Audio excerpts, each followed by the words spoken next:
Terima kasih Anda masih menyaksikan CNN Indonesia Newscast. Juru bicara Mahkamah Konstitusi Fajar Laksono mengatakan tidak ada peraturan yang melarang presiden yang telah menjabat selama 2 periode menjadi calon wakil presiden untuk periode berikutnya. Menurut Fajar Laksono, hal tersebut lebih ke soal etika politik saja. Secara normatif, pernyataan juru bicara MK yang ramai mendapat tanggapan itu mengacu kepada pasal 7 Undang-Undang Dasar 1945. Pasal 7 Undang-Undang Dasar 1945 berbunyi, Presiden dan Wakil Presiden memegang jabatan selama 5 tahun dan sesudahnya dapat dipilih kembali dalam jabatan yang sama hanya untuk 1 kali masa jabatan. Kepada cnnindonesia.com pada Senin kemarin, Fajar Laksono mengatakan bunyi pasal tersebut tidak mengandung larangan bagi Presiden 2 periode untuk mencalonkan diri menjadi calon Wakil Presiden di periode berikutnya. Menurut Fajar, kata kuncinya pada jabatan yang sama di pasal tersebut.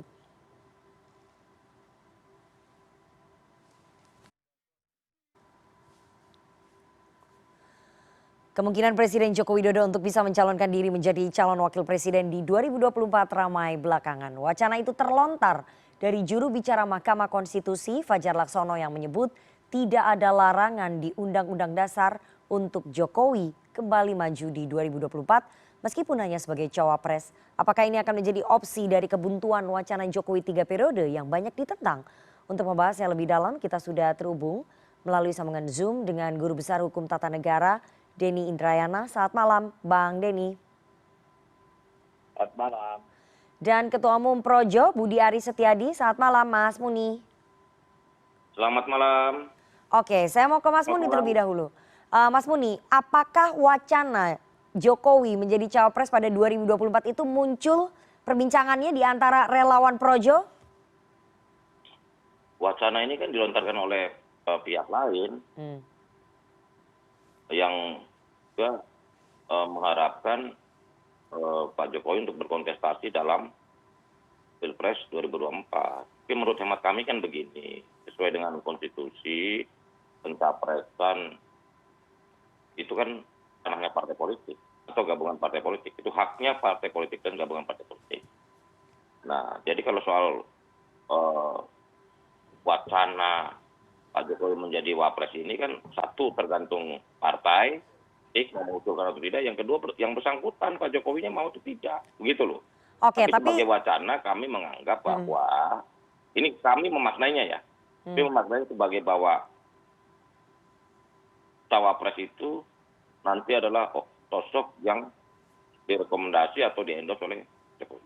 Oke, Mas Muni, saya ingin tanya, tapi di internal relawan, di antara para relawan pernah ada perbincangan, pernah ada usulan soal Pak Jokowi menjadi cawapres pada 2024? Mas Muni, Anda belum menjawab pertanyaan saya soal itu. Sama sekali nggak ada opsi itu. Oke, sama sekali tidak ada opsi itu dan sama sekali tidak ada diskusi soal itu ya? Ide orang stres. Itu loh. Oke, saya ingin tanya, relawan Projo mendukung nggak usulan itu? Ini kan orang lain mengusulkan dan kami sebagai pendukung militan Pak Jokowi harus merespon itu. Bukan kami yang mengusulkan, gitu loh. Paham kan maksudnya?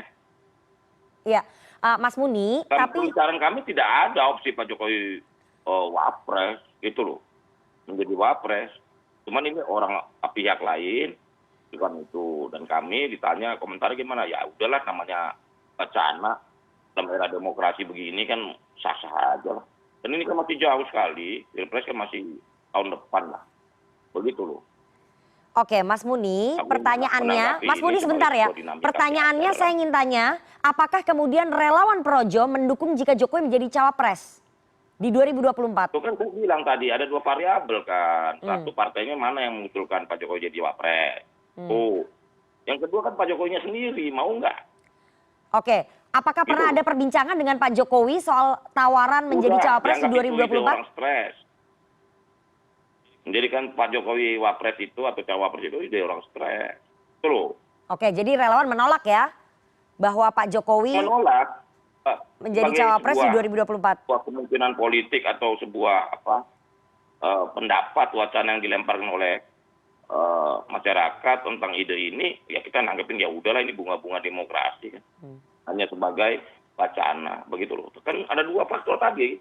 Satu, partai ada yang ngusulin nggak, 2, Pak Jokowinya mau nggak, gitu loh. Oke, kalau Dan tadi buat Anda kami sampai katakan saat ini nggak kalau mungkin tadi lah Anda terbersih katakan oleh dalam bahwa pikiran Pak Jokowi relawan untuk menjadi wapres. oh, Begitu loh. oke. Kalau tadi Anda katakan relawan tidak mau begitu ya, karena ini adalah usulan yang tidak masuk akal. Tapi yang saya ingin katakan, menurut Anda ada tidak parpol yang akan mendorong Pak Jokowi menjadi cawapres di Loh, 2024? kalau tanya saya ya tanya parpol itu. Ada yang mau nggak? Oke, tapi relawan Saya tidak bukan akan mendorong itu ya? urut parpol. Tapi relawan tidak akan mendorong Kalau itu saya ya, tanya, Mas Muni ya? kalau tanya ada nggak parpol yang mengusulkan Pak Jokowi untuk menjadi cawapres dalam Pilpres 2024? Pertanyaannya kan begitu. Ya, mesti ditanyain ke partai-partai. Begitu. Oke, saya mau ke Bang Denny. Bang Denny, Karena kan saya udah bilang bahwa pencapresan itu memang ranahnya, wilayahnya partai baik, politik. baik, baik. Itu haknya Baik. partai politik. Oke, Begitu. saya mau ke Bang Denny, Mas Muni. Bang Denny, secara konstitusi, apakah kemudian Jokowi diperbolehkan maju calon wakil presiden 2024? Oke, kalau secara konstitusi kita tidak hanya cukup membaca teks dan kemudian mengatakan ada persoalan etika saja, tapi juga secara teks, secara konteks dan sistematis penafsirannya. Jadi untuk membaca apakah seorang presiden, sebagaimana Pak Jokowi yang sudah 2 periode, itu bisa menjadi wakil presiden, harus dibaca pasal 7 yang membatasi masa jabatan periode presiden dan wakil presiden sebenarnya untuk maksimal 2 kali, dan disambung dengan membaca pasal 8 ayat 1.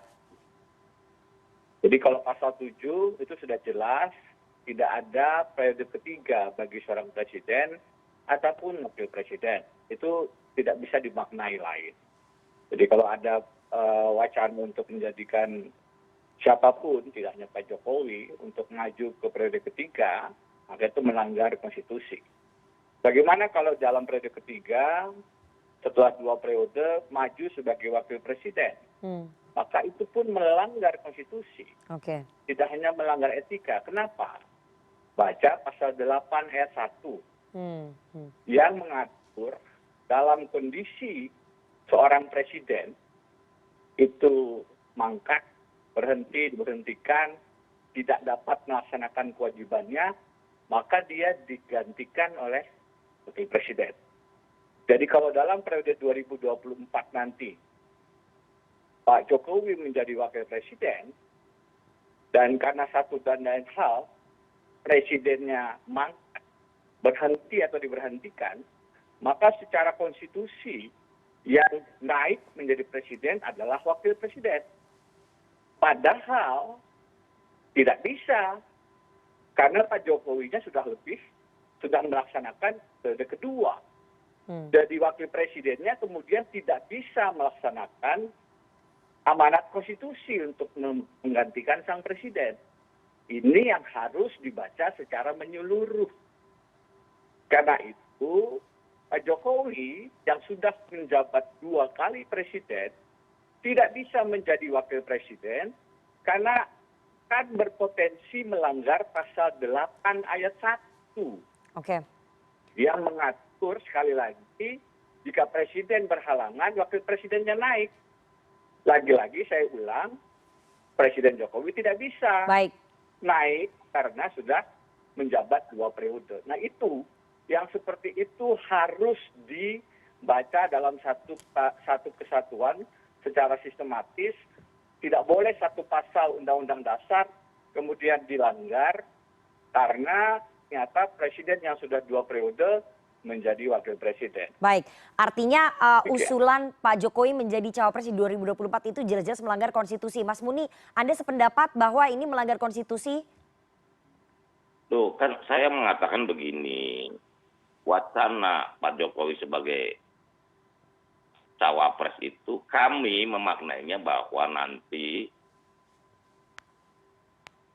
cawapres yang akan maju itu adalah yang di-endorse oleh Pak Jokowi. Gitu loh.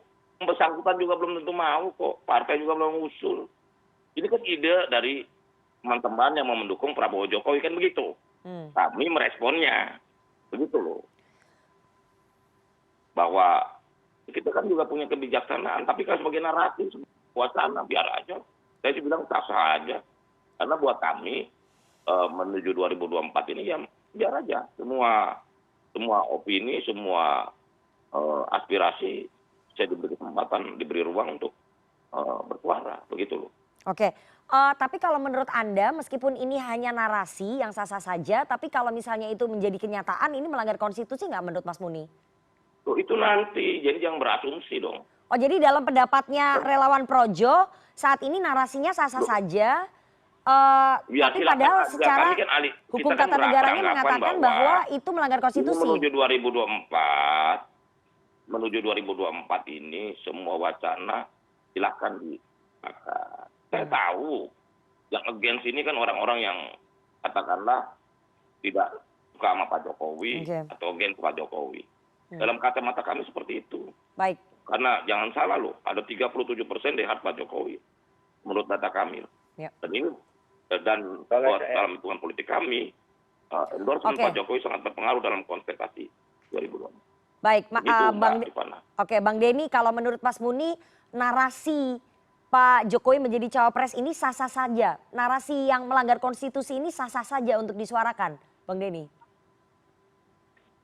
Kalau kita mengacu kepada demokrasi kebebasan berpendapat, seakan-akan itu benar. Tapi seorang presiden tidak hanya bisa mengatakan itu narasi yang menghormati kebebasan berpendapat. Presiden dan kita juga terikat bahwa kita juga harus menegakkan konstitusi. Oke. Nah, sudah saya jelaskan tadi, seorang presiden yang 2 kali menjabat tidak bisa menjadi wakil presiden karena akan melanggar pasal 8 ayat 1. Yang bisa, secara hukum yang bisa adalah pada periode pertama anggaplah Presiden Jokowi misalnya 5 tahun menjabat. Pada periode kedua, dia menjabat sebagai wakil presiden. Pada periode ketiga, baru dia menjadi presiden. Nah ini bisa secara hukum. Karena belum menjabat sebagai presiden 2 kali. Oke. Tapi kan tidak ada seorang presiden pada periode pertama kemudian maju lagi pada periode kedua sebagai wakil presiden. Tidak pernah terjadi. Tidak pernah ada sejarahnya. Dan kalau ada, meskipun secara hukum dimungkinkan, jadi aneh, ini ajaib. Pada periode kedua selalu dia maju sebagai presiden lagi. Jadi wacana semacam ini, meskipun atas nama kebebasan berpendapat, itu tidak bisa kemudian dikembangkan karena melanggar konstitusi. Karena melanggar logika dan rasional berpikir. Jadi kita tidak bisa mengatakan, kalau melanggar satu aturan hukum kan tidak kemudian dibiarkan terus berkembang. Karena sama saja kita membiarkan satu yang melanggar hukum itu tidak mendapatkan sanksi. Tidak boleh lagi dalam kehidupan berkonstitusi. Bagaimanapun kebebasan berpendapat itu punya batas-batas dan rambu-rambu hukum. Tidak bisa kemudian kita sebebas-bebasnya, apalagi itu melanggar konstitusi. Jadi seorang presiden, siapapun, tidak hanya Presiden Jokowi, sumpah jabatannya itu dengan jelas mengatur dalam Undang-Undang Dasar, menegakkan aturan-aturan hukum, undang-undang dan undang-undang dasar. Baik. Jadi betul ada kebebasan berpendapat, tapi konstitusi tidak boleh dilanggar. Itu artinya tidak bisa kemudian atas nama kebebasan berpendapat, masa jabatan 3 periode, menjadi wakil presiden itu dibiarkan berkembang karena jelas-jelas melanggar hukum dasar kita. Oke, Mas Muni, wacana melanggar konstitusi tidak bisa dikembangkan, ada batas-batas dan juga rambu-rambu kebebasan berpendapat yang harus tetap dijaga. Bagaimana tanggapan Anda? Sejak awal menurut saya Pak Jokowi itu konsisten kok. Bahwa beliau tunduk pada konstitusi. Itu sudah ditegaskan berkali-kali oleh beliau. Tapi tadi kan Anda katakan bahwa narasi ini sah-sah saja, Bang Muni. Loh bukan. Kalau masyarakat mau bicara sesuai dengan aspirasinya, keinginannya, itu mau dilanggar. Apa mereka mau dilarang suruh jangan ngomong dong? Orang di Maluku itu, di Papua itu isunya Jokowi sampai mati, seumur hidup kok. Kita mau larang keinginan masyarakat. Begitu loh. Pak Jokowi ke Papua Barat, ke Maluku, itu isinya Jokowi seumur hidup, presiden seumur hidup. Terus mau gimana kita ngelarang mereka cara begitu? Belum ke Indonesia Timur, bagian yang lain, begitu. Berarti Kita wacana Pak Jokowi hidup menjadi dalam cawapres sistem ini demokrasi. Kita nggak narasinya bisa sah-sah melarang saja masyarakat, seperti tetapi yang Jokowi 3 pasti periode, Mas Muni. bahwa keinginan masyarakat itu memang aspirasi itu harus kita dengarkan. Bahwa itu menjadi kehendak politik, nah itu baru kita berdiskusi. Tapi kalau rakyat bicara, saya tanya teman-teman di Papua, Papua Barat dan Maluku, gimana Pak Jokowi 3 periode? Kita nggak laku itu isu 3 periode di Papua, Maluku. Yang ada adalah Pak Jokowi seumur hidup, terus mau kita apain? Kita larang. Oke. Atas nama penghormatan terhadap konstitusi. Nggak bisa begitu juga kan. Oh yang pasti, itu bagaimana kita menata kehendak politiknya, tindakan politiknya. Begitu loh. Kalau rakyat bicara masa kita larang, media bicara, itu kan bagian menurut saya, itu adalah bagian kecintaan rakyat terhadap Pak Jokowi. Itu aja. Oke, Mas Muni, Boleh berarti narasi Presiden Jokowi 3 periode itu juga sah-sah saja untuk diucapkan. Loh di Indonesia Timur, di Papua, Maluku, Pak Jokowi itu hidup kok. Oke, berarti narasi menurunkan Pak Jokowi juga sah-sah saja untuk diucapkan. Padahal itu tindakan makar terhadap pemerintahan yang sah. Loh, Pak Jokowi udah bilang, kalau orang ngomong 3 periode dilarang, orang yang mau minta ganti presiden juga di alam demokrasi. Tapi kan demokrasi ada batasnya, Mas Muni. Kenapa mesti ketakutan dengan tayangan sendiri? Begitu loh. Kalau you bilang boleh ganti presiden boleh, masa orang bilang lanjut terus nggak boleh. Kita kan harus equal dong dalam bermasyarakat dan bernegara ini. Gitu. Oke. Saya mau ke Bang Denny. Bang Denny, ini bahwa iklim demokrasi harus tetap ada batasannya. Ini bagaimana kalau misalnya semua wacana-wacana yang berpotensi untuk melanggar konstitusi kemudian dibiarkan begitu saja dan menjadi konsumsi publik, membingungkan masyarakat, membingungkan publik. Padahal sudah ada jelas aturannya diatur di Undang-Undang Dasar 1945, Bang Denny. Iya. Ya harus diberikan pendidikan politik yang clear ya. Sebagai satu kebebasan berpendapat, menyatakan seumur hidup, menyatakan 3 periode, dianggap kebebasan berpendapat seakan-akan itu tepat. Tapi sebagai presiden yang tunduk pada konstitusi, Presiden Jokowi juga berkali-kali mengatakan saya tunduk pada konstitusi. Dan karenanya meminta harusnya itu diberhentikan wacana-wacana itu. Dia sudah minta menteri-menterinya berhenti, harusnya juga bisa kepada elemen-elemen kelompok-kelompok relawannya untuk berhenti, tidak kemudian dibiarkan juga. Karena bagaimanapun kalau dibiarkan yang rugi Pak Jokowi sendiri, seakan-akan memang beliau berada di balik gerakan itu. Satu, seumur hidup dan tidak seumur hidup ini kan kita sudah pernah punya pengalaman ya. Bagaimana Presiden pertama Bung Karno, bagaimana Pak Harto di masa Orde Baru, meskipun dipilih setiap 5 tahun, pada dasarnya juga punya kesamaan. Dan ujungnya kita akhirnya terjebak pada rezim yang otoritarian. Jadi belajar dari pengalaman-pengalaman itu, kebebasan itu tidak bisa kemudian melanggar aturan. Dan aturan yang sudah ada konstitusi harusnya dijadikan dasar buat kita semua untuk mengatakan kebebasan berpendapat kita hormati, tapi konstitusi harus kita tegakkan karena itu wacana 3 periode dan wacana menjadikan Pak Jokowi menjadi wakil presiden yang melanggar konstitusi harus dihentikan. Pak Jokowi sendiri yang harus dengan tegas menyatakan itu.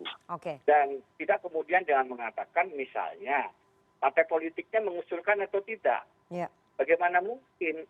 Ini wacana yang melanggar konstitusi. Wacana yang melanggar konstitusi kok menyerahkan kepada partai politik untuk mengusulkan atau tidak. Pak Jokowinya mau atau tidak loh. Bagaimana? Pak Jokowi tidak bisa mau. Partai politik tidak bisa mengusulkan. Karena tidak dibuka ruangnya oleh konstitusi kita. Jadi hal-hal semacam ini harus jelas. Tidak bisa kemudian kita di atas nama konstitusi menyerahkannya kepada Pak Jokowi berkenan atau tidak. Saya juga Pak Jokowi tidak mau jadi wakil presiden. Tapi persoalannya bukan mau atau tidak. Adalah wacana semacam itu tidak mungkin ditanyakan ke Pak Jokowi. Sebagaimana tidak mungkin kemudian kita mendorong Jokowi 3 periode karena melanggar konstitusi. Gitu. Setelah ini kita akan bicara lebih dalam soal etika politik dan endorsement yang tadi sudah di-mention ataupun sudah disebutkan oleh Mas Muni. Apa maksudnya endorsement yang Presiden Jokowi? Apa kepentingannya ini? Apakah kemudian ini bertentangan dengan etika politik? Jangan kemana-mana, tetap bersama kami di CNN Indonesia Newscast.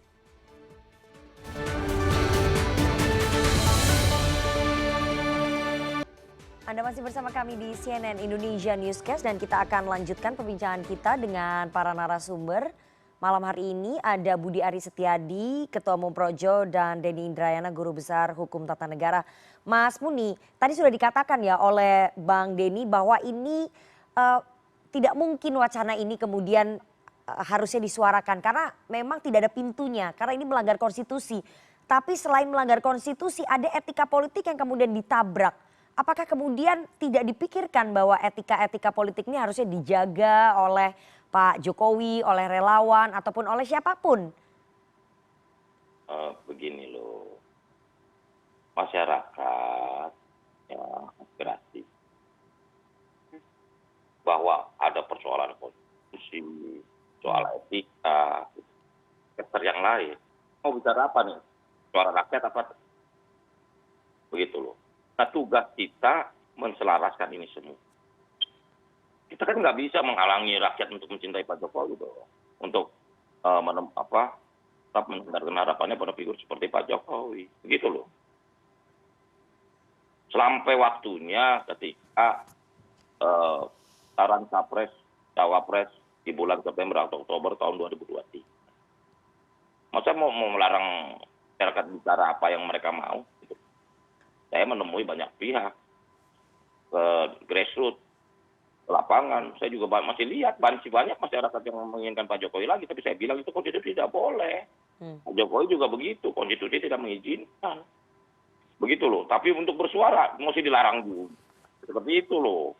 Bahwa keinginan kan boleh aja. Apa harapan masyarakat boleh. Cuman yang pasti kita itu harus tetap tunduk pada konstitusi. Konstitusi tidak boleh nggak boleh ya cuy. Kalau orang mau ngomong biarin aja nggak apa-apa.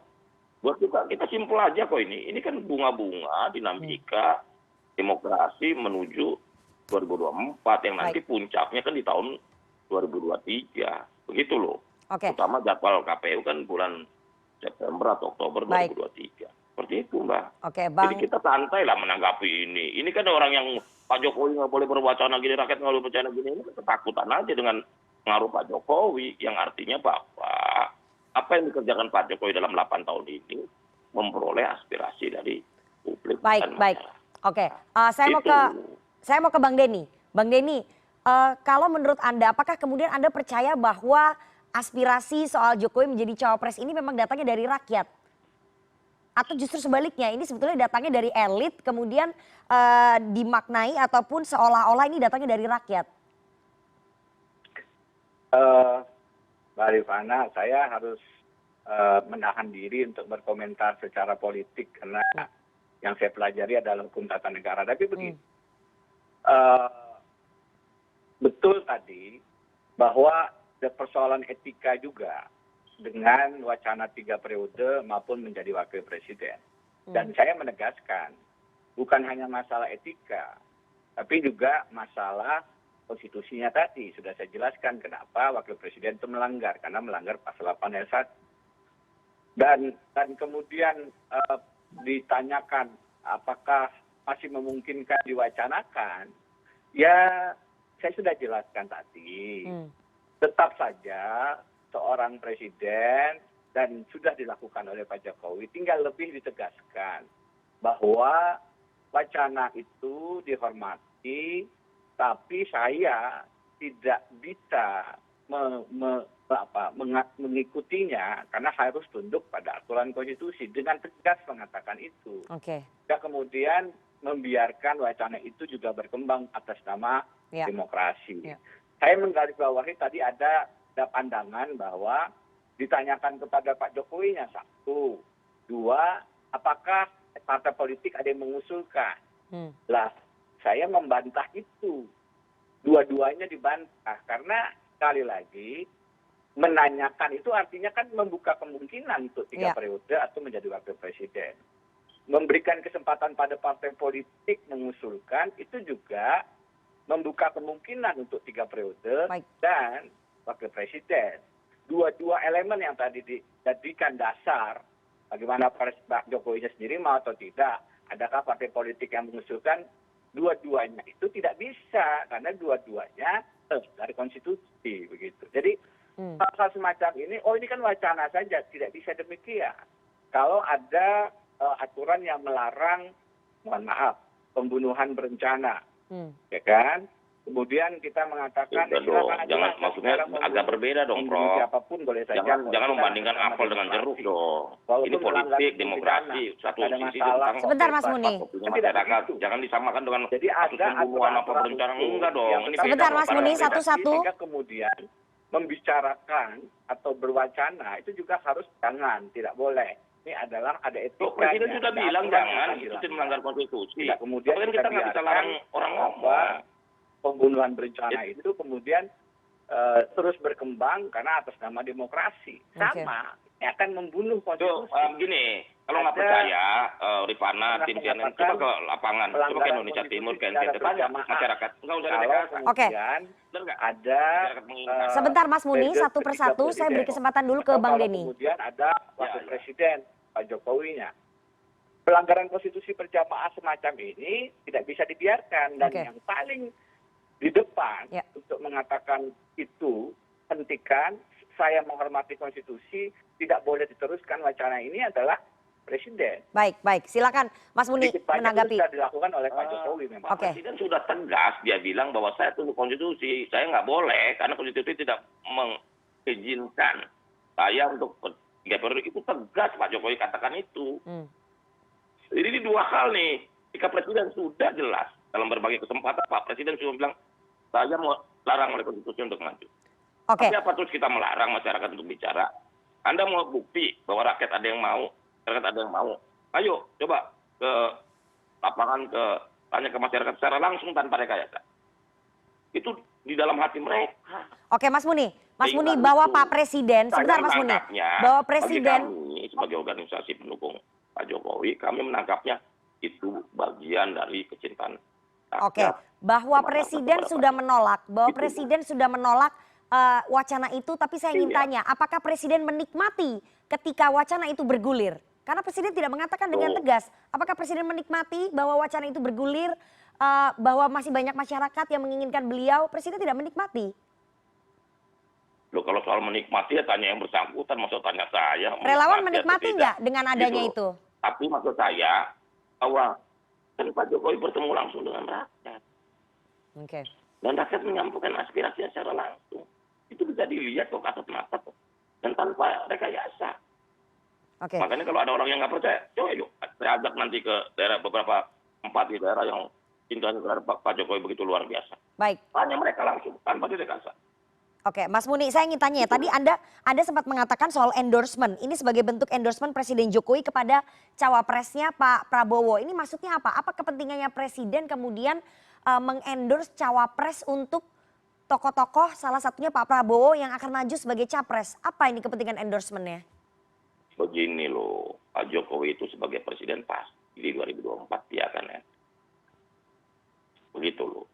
Tapi bahwa semua pihak menanti preferensi Pak Jokowi untuk mendukung siapa, saya pikir itu kita tunggu waktunya. Karena begini loh, kandidat terkuat hari ini kan sebagian besar ada di kubunya Pak Jokowi, pemerintahan ini.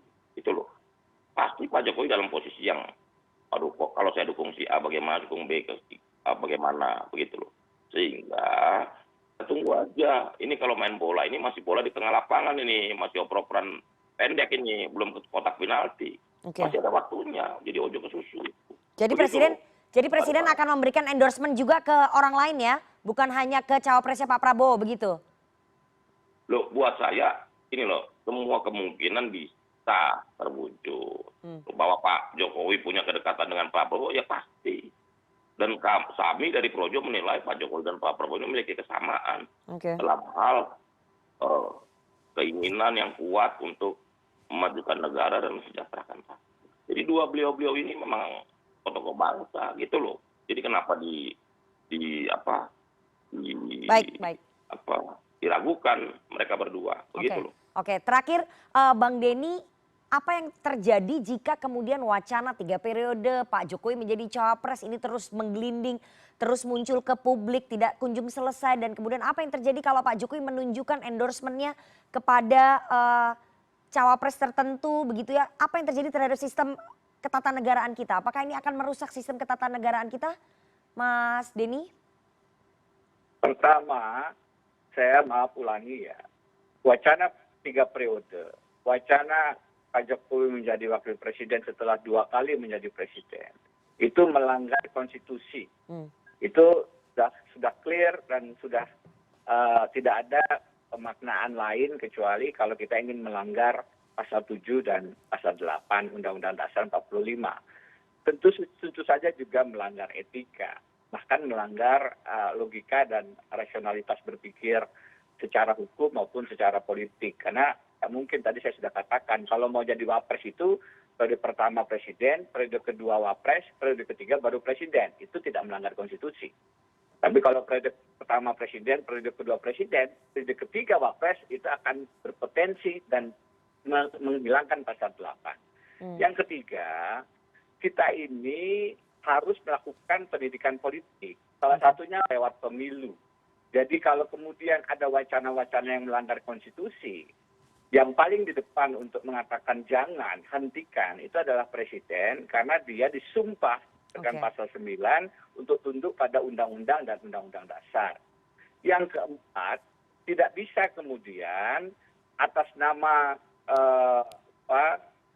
kebebasan untuk memilih, presiden juga bebas melakukan langkah-langkah politik yang bisa rusak netralitas posisinya sebagai kepala negara. Presiden sebagai pribadi, sebagaimana kita sebagai pribadi itu punya pilihan-pilihan politik yang sifatnya rahasia, apalagi untuk seorang presiden. Kenapa kemudian tidak ada kebebasan seorang presiden menunjukkan preferensi politiknya, meskipun sangat boleh jadi dia ingin melakukan regenerasi kepemimpinan untuk menjamin program-programnya tetap berjalan, karena pada diri presiden tidak hanya melekat kebebasan untuk menyalurkan aspirasi dan preferensi politiknya, tapi kepada presiden dan seluruh aparat negara juga ada tanggung jawab untuk bersifat netral, imparsial dalam politik, dalam pemilu.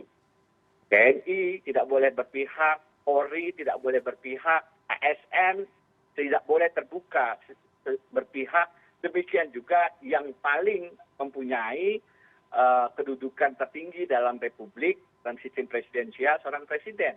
Dia menjadi terbatas untuk menunjukkan preferensi dan endorsement politiknya kepada calon-calon, karena meskipun ada kebebasan untuk menyalurkan aspirasi dan regenerasi kepemimpinan, dia dibatasi oleh prinsip untuk bersifat netral sebagai pejabat negara, apalagi pejabat negara pada level presiden, yang tentu akan sangat mempengaruhi jika dia mengambil preferensi politik, bisa mempengaruhi birokrasi, bisa mempengaruhi aparat-aparat negara yang lain, karena sistem kita memang masih sangat dipengaruhi oleh pribadi seorang presiden. Oke, baik, kita berharap bahwa Presiden Jokowi bisa mengingat sumpahnya dan juga menjaga sumpahnya untuk tetap menjaga konstitusi begitu ya, dan tidak menunjukkan keberpihakannya terhadap tokoh tertentu dalam kontestasi Pilpres 2024 mendatang. Sekali lagi kita akan mengingatkan bersama, kita menjaga konstitusi kita dan menyudahi wacana-wacana yang berpotensi untuk melanggar konstitusi. Terima kasih sekali dua orang narasumber yang sudah bergabung pada malam hari ini. Ada Budi Aris Setiadi, Ketua Umum Projo, dan Guru Besar Hukum Tata Negara Denny Indrayana. Sehat selalu Prof. Denny dan juga Mas Muni. Terima kasih sudah bergabung malam ini. Salam sehat. Terima kasih.